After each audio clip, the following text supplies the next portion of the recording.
Hoy vamos a explicar análisis vectorial, específicamente área de una superficie paramétrica. Imaginemos que tenemos S y S es una superficie paramétrica y es igual a un vector R que depende de una T mayúscula. O sea, S es una superficie paramétrica representada por la función vector R definida en una región T, en un plano V. Es decir, hablamos de un plano de este estilo, donde este eje es U y este eje es V.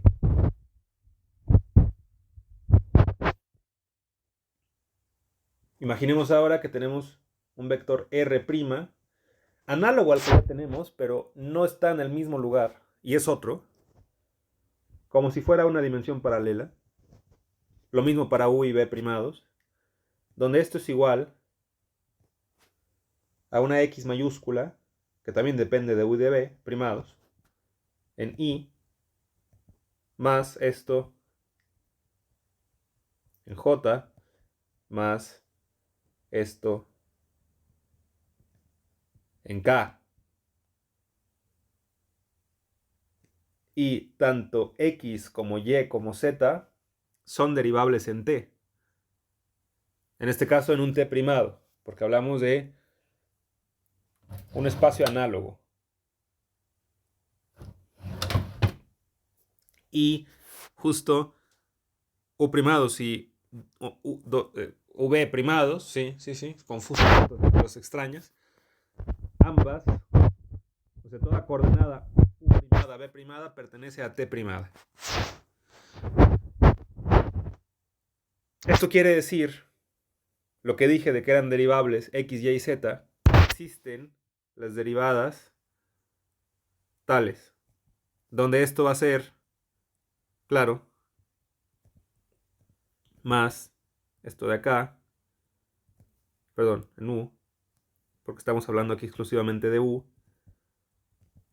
más esto de acá, ¿no? Y lo mismo pasa para las derivadas respecto a V primado.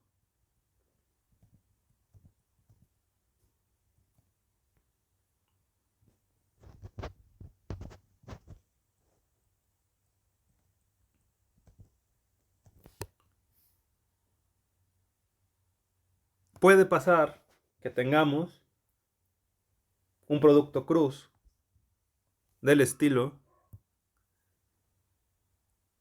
la derivada parcial del vector R con respecto a U todo en primado, cruz, lo mismo pero con respecto a V.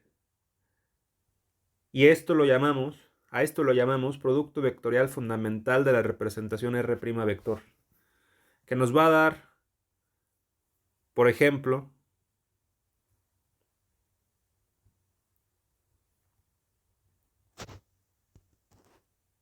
una cosa así rara. Es una superficie S en este caso. Esto es como una sombra, si le arrojáramos luz.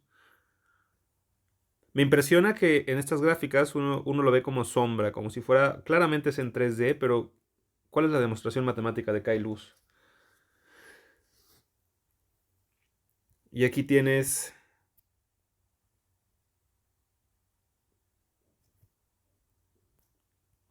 unas cosas a modo de vectores, donde justo esta es la representación de la derivada parcial de R con respecto a V, y esta es la representación de la parcial de la derivada de R con respecto a U. Por lo tanto, esto será el producto cruz que ya mencionamos.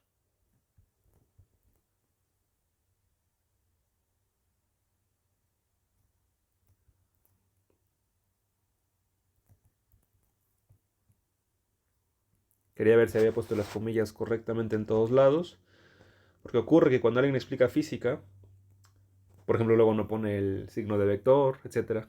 Me imagino que porque la simbología física, la semiótica de la física, no converge demasiado con no converge lo suficiente más bien con el habla. Y me imagino que uno piensa y habla. O sea, no solo estoy pensando, estoy hablando además, es un poco difícil todo lo que estoy haciendo. Pero además tengo que coincidirlo con la notación semiótica, física, matemática. Y aquí vemos que por mucho que sea un lenguaje, es un lenguaje que no es tan aproximado al lenguaje cotidiano.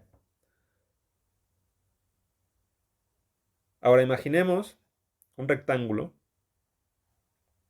que está en T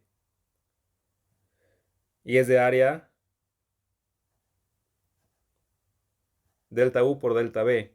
O sea, esto es delta U, esto es delta B. Entonces este rectángulo en T de esta área es aplicado por R sobre un paralelogramo curvilíneo en S con área aproximada.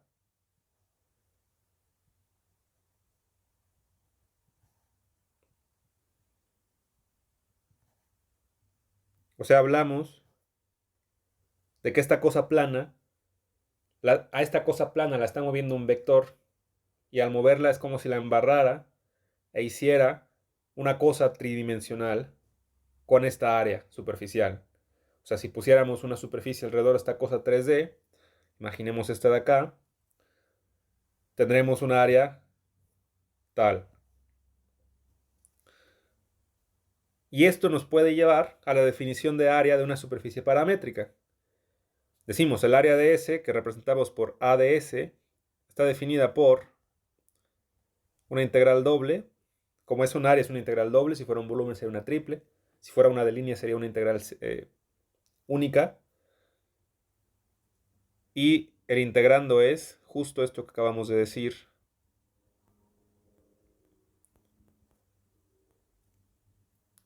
Pero por, o sea, ¿cuál es la diferencia entre esta de acá y esta de acá? Que acá usamos deltas y digamos, hablaríamos de una suma. Y acá usamos integrales, que son como las sumas, pero en mayor definición, más exactas. Y aquí hablamos de diferenciales, que son unas cositas que para alcanzar a verlas tienes que imaginártelo en un mega, mega, mega zoom. Y nosotros sabemos que el producto cruz de estas cosas será, y habíamos dicho que dr de u era esto y dr de b era esto. Por lo tanto, podemos esto meterlo en nuestra cajita del producto cruz.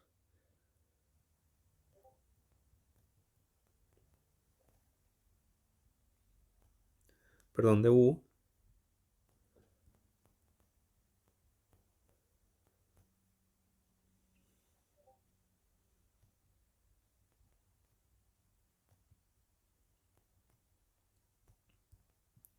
¿No? Y esto al final nos va a dar como resultado, en primero si lo hacemos en orden más bien, porque creo que no es tan obvio de dónde sale lo último, tendremos todas estas cosas.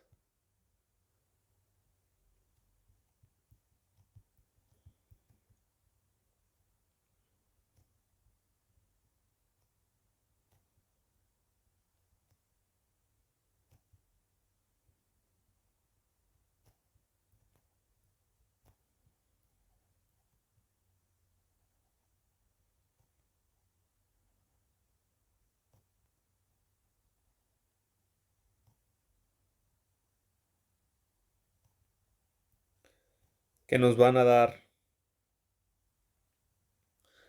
O sea, lo que va a pasar aquí es esencialmente esto. Voy a estar multiplicando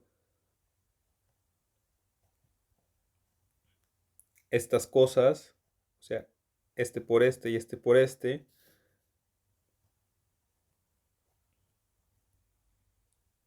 Vamos a hacerlo en orden lo más que se pueda.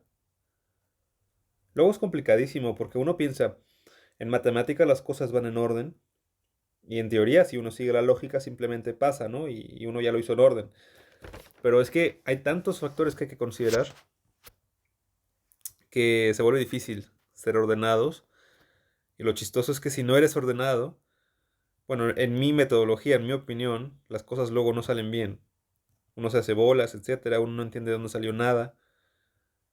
Son interesantes las matemáticas, cuando menos son interesantes, por no ser difíciles, pero son posibles, creo que hay que poder hacer el intento. Y creo que con eso basta. Uno hace el intento lo más que puede y entonces uno entiende. Sucede extrañamente que uno entiende. Tienes todas estas cosas. Y todas estas cosas las puedes rebautizar. Como esto.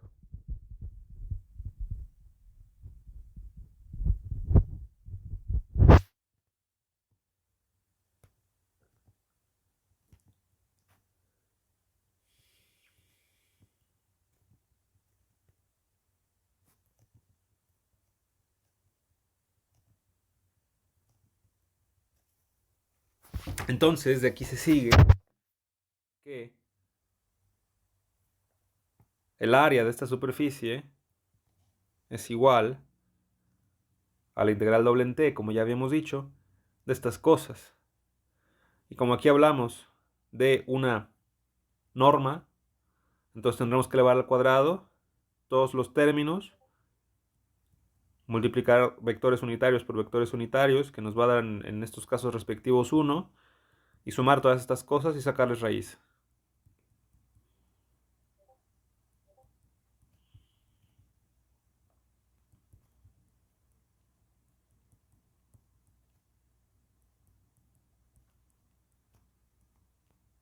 Exactamente. Y esto fue área de una superficie paramétrica. Me queda tiempo para explicar integrales de superficie. Una integral de superficie la definimos en función de una representación paramétrica de la superficie. Interesante que para acercarnos a lo que queremos acercarnos necesitamos hacer primero una parametrización. Lo mismo ocurre con la realidad. Para entender un fenómeno físico necesitamos hacer algo así como una parametrización, una simplificación de lo que estamos viendo. En lugar de considerar la aerodinámica de la vaca es puntual, etc.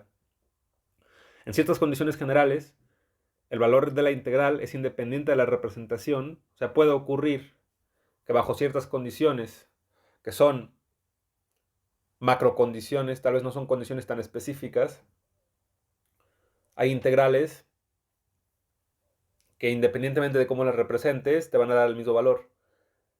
O sea, podríamos pensar que hay superficies que aunque las dobles o las pongas de otras formas, pues son en área lo mismo. Y vamos a definir la integral de superficie. Imaginemos otra vez a una S, otra S, sea S igual otra vez, entonces no es otra S en realidad. Y es una superficie, pero bueno, es para otro caso. Es una superficie paramétrica descrita por una función diferenciable R definida en una región T del plano V, como ya habíamos explicado. O sea, análogamente a lo que ya habíamos explicado, pero insisto, es otro caso. Y tenemos una F que representa un campo escalar definido, que está acotado en S. O sea, es un campo donde ocurren cosas escalares, que está definido, o sea, existe y tiene tales límites. Y justo los límites, o sea, la acotación hasta donde se acaba es S. Y ese es un área. La integral de superficie de F sobre S va a ser, es doble porque es de superficie, es en R de T y es F de S. O sea, es S a cachos, son cachitos diferenciales de S y se relaciona con F. Que también, esto también por definición se escribe como F que depende de X y Z. Y estamos hablando de 3 dimensiones. Podríamos hablar de n dimensiones, pero estamos hablando de 3. Y entonces esto de acá es igual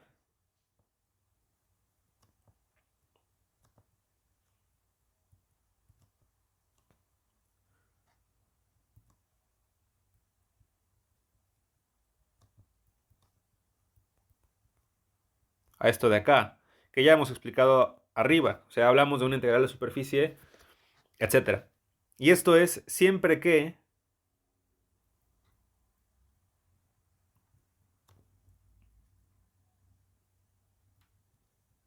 ocurra esto.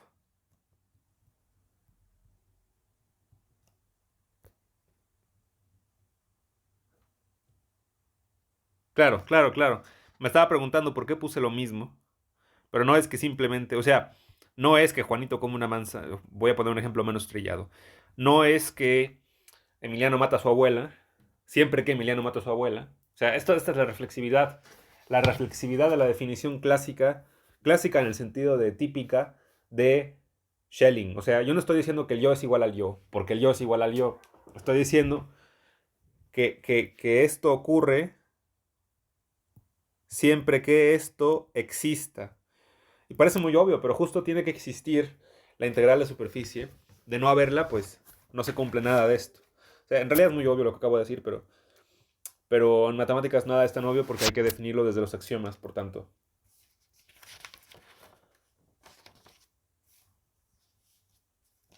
Y estoy viendo que me va a dar tiempo de hablar de un tema más. Voy a hablar del teorema de Stokes. Hay unas generalizaciones del teorema fundamental del cálculo a las integrales de superficie. Estas son el teorema de Stokes y el teorema de la divergencia. El teorema de Stokes es un caso especial del teorema de Green. El teorema de Green sabemos que dice, tienes una integral doble definida o que ocurre en una superficie S más bien, y están pasando estas cosas, y esto es igual a una integral de contorno o de camino de esto. O sea, esta igualdad se cumple, es lo que quiero decir. Y normalmente uno empieza con esto, y entonces uno hace esto. Y así uno llega más en el problema que uno esté haciendo, en lo que uno quiera descubrir o entender. S es una región plana limitada por una curva cerrada. La curva cerrada es C. Y C se recorre en sentido antihorario. O sea, hablamos de que tenemos una región que está justamente definida por una curva C que se recorre en sentido antihorario. Sabemos que el reloj va en un sentido, esto va en un contrasentido el reloj. Si no, no funciona. Y también se puede ver con una analogía. O sea, si yo soy un monito aquí corriendo, siempre todo esto, que puede ser un terreno, el terreno de mi abuelo, por ejemplo, o el terreno de la abuela de Emiliano, si Emiliano decide no matarla, todo depende un poco de Emiliano. Todo esto queda a la izquierda, a la mano izquierda del tipo que está corriendo, que podría ser tú en cualquier momento. Es como hay un anuncio en una oficina de, creo que supongo que puede ser que sean físicos académicos, que dice, no abra esta puerta, no tiene seguro, pero podría ser usted el que está en este cuarto, y esto crearía una distorsión espaciotemporal insoluble, algo así dice. El teorema de Stokes relaciona una integral de superficie con una integral de línea, ¿no? Que es lo que acabamos de decir, una integral de superficie con una integral de línea. Pero justo esto es el teorema de Green. Entonces, habíamos dicho que el teorema de Stokes es una extensión directa del teorema de Green. O sea, sale de uno de otro. El teorema de Stokes trata con una S superficie paramétrica simple regular, la misma de toda la vida, que está definida otra vez, o que es igual a R de T. T es una región del plano V limitada por una curva de Jordan regular a trozos, y esta curva se llama gamma, gamma mayúscula. Y es lo mismo que acabamos de decir aquí, solo que pues cambian los nombres. Entonces no es una región S, sino es una región T. En un plano tal vez no XY, pero sí V, y la curva tal vez no es C, pero es una curva llamada gamma. Y es regular a trozos de Jordan. De Jordan significa que no hace esto, por ejemplo, sino es algo así más, llamándolo bien comportado, en un sentido más coloquial, porque eso de bien comportado no sale en libros, no sale como definición de libros, por lo que entiendo. El teorema de Stokes relaciona una S de superficie, perdón, una integral de superficie en una superficie S con una integral de línea alrededor de la curva frontera S. El teorema de Green relaciona una doble integral en una región plana D con una integral de línea alrededor de su curva frontera plana. O sea, vemos que es casi lo mismo. Pero el teorema de Green se puede aplicar, por ejemplo, a cosas más raras o a cosas más en general. Entonces tienes otra vez un dibujillo, X, Z, Y, y tienes esta cosa, y esto se recorre en sentido antihorario. Este es el otro camino por el que se recorre. Imagínate que tú vas corriendo así, luego llegas acá, etcétera. Hay un vector unitario que apunta hacia acá. Esta es una superficie S. El vector, por ejemplo, podría estar también acá. Es el origen. Y decimos que la orientación de S, o sea, hacia dónde apunta esta cosa tridimensional. Imaginemos que es un mojón, ¿no? Este mojón, según cómo esté orientado, induce la orientación positiva de la curva frontera C. O sea, define un poco hacia dónde está orientada, no un poco, define hacia dónde está orientada la curva frontera C. Si usted camina en la dirección positiva alrededor de C, con la cabeza en dirección de N, es decir, uno está parado más o menos así, la superficie estará a su izquierda, que de nuevo es como el teorema de Green. Decimos que el teorema de Green ocurre en menos dimensiones que el teorema de Stokes. O sea, es un poco como si el teorema de Green ocurriera en 2D nada más y el teorema de Stokes pudiera ocurrir en ND. Hablando ahora puramente del teorema de Stokes, S es una superficie orientada, como estas, suave por partes, o sea que puedes partir tú en partes, valga la redundancia, puedes aquí dividirla si tú quieres, y no tiene como cosas raras, sino es suave. Acotada por una curva frontera cerrada simple suave por partes C, el mismo principio, pero C, orientada positivamente, en el sentido de que el camino se recorre así, en estas direcciones. F es un campo vectorial con derivadas parciales continuas en una región abierta en R3, o sea, en 3 dimensiones, contenedora de S, o sea, en 3D está esta S y todo esto está, o detrás de todo esto está ocurriendo un campo vectorial que hace cosas, se le hace cosas a todo lo que está pasando. Es como cuando hay una tormenta y llueve y ese, digamos, es el campo vectorial, la tormenta es el campo vectorial, están pasando cosas. Eso no implica que no se muevan coches, que no se muevan personas. O sea, hay cosas aparte de la tormenta, pero la tormenta es como el fondo que rige un poco lo que está pasando, porque justo la tormenta puede alentar el tráfico, por ejemplo, logra que Emiliano se caiga. O sea, Emiliano que va camino a matar a su abuela, va caminando y de pronto se cae porque hay un charco y etcétera. O sea, todo eso pasa por el campo vectorial, que es la tormenta en este caso.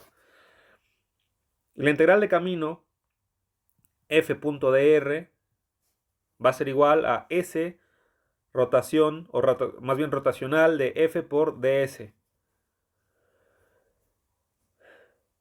Eso es el teorema de Stokes, esencialmente. Podemos también decir que la integral de camino de f.dr es igual a la integral de camino de f.t, o sea, si t vale, si t ds vale dr, ¿no?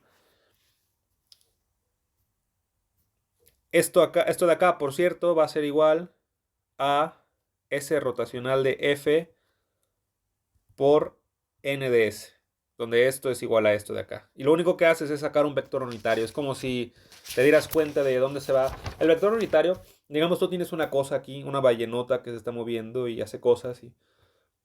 Pero ¿qué es lo que la motiva a moverse? O sea, ¿por qué se mueve hasta acá? Más bien, ¿por qué se mueve hacia acá? O sea, ¿por qué en esta dirección y no en esta otra, por ejemplo? Porque, por ejemplo, acá hay un pescadito que se quiere comer, por ejemplo. Este es el vector unitario direccional, etcétera. El teorema de Stokes establece que la integral de línea alrededor de la curva frontera de S del componente tangencial de F es igual a la integral de superficie en S del componente normal del rotacional de F, que es lo que acabamos de decir aquí, pero en palabras. Eso lo puedes definir también como todos los cachitos de S. Y, o sea, esto significa que esta de acá la puedes escribir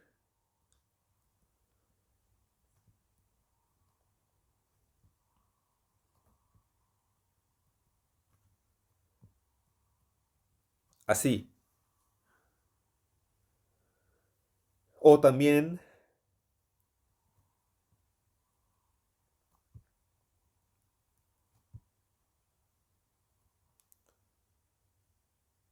también así. O sea, estas cosas son equivalentes por lo descrito acá arriba.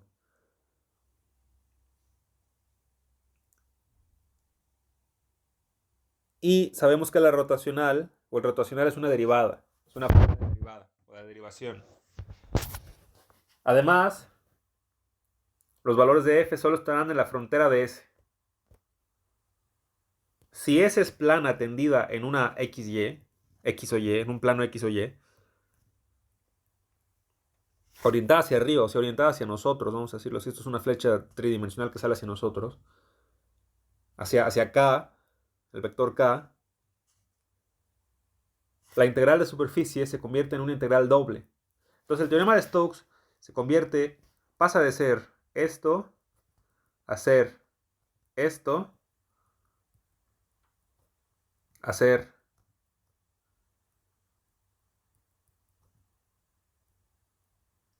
esto. Y este de acá